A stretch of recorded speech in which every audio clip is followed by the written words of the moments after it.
Good morning, જય માતાજી। આજે તો સવારમાં હું આવી ગઈ કિચનમાં, કેમ કે બાળકોને નાસ્તો બનાવવાનો હતો।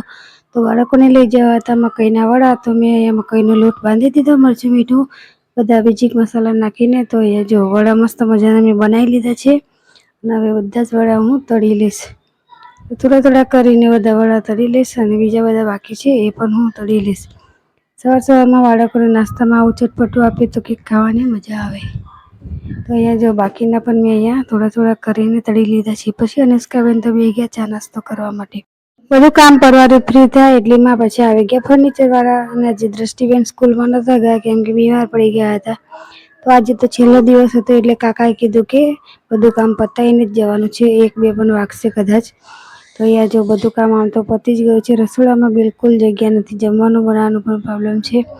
તો આજે કાકા જાય પછી જ જમવાનું બનાવવાનું છે।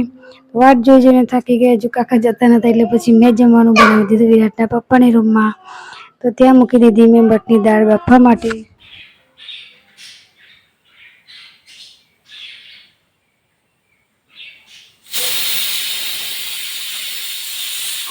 પછી કાકાને ગયા એટલે રસોઈ સાફ કરી મેં બનાવી દીધું જમવાનું। અહીંયા મેં બનાવી દીધા મસ્ત મસ્ત બાજરીના રોટલા અને મઠની દાળનો વઘાર કરી દીધો। પછી થઈ ગયું સાંજનો ટાઈમ એટલે મેં બનાવી દીધી સુખડી માતાજી માટે પ્રસાદ। તો અહીંયા જો જમી પરવારી ફ્રી થાય એટલે પછી હું બેસી ગઈ વિરાટને લેસન કરાવવા માટે। અને અહીંયા વિરાટના પપ્પા પણ એમનું કામ કરે છે દાળ બનાવવાનું। તો આ તમારો નાનકડો મિની બ્લોગ તમને કેવો લાગ્યો? મળીએ નેક્સ્ટ વિડીયોમાં, આવજો।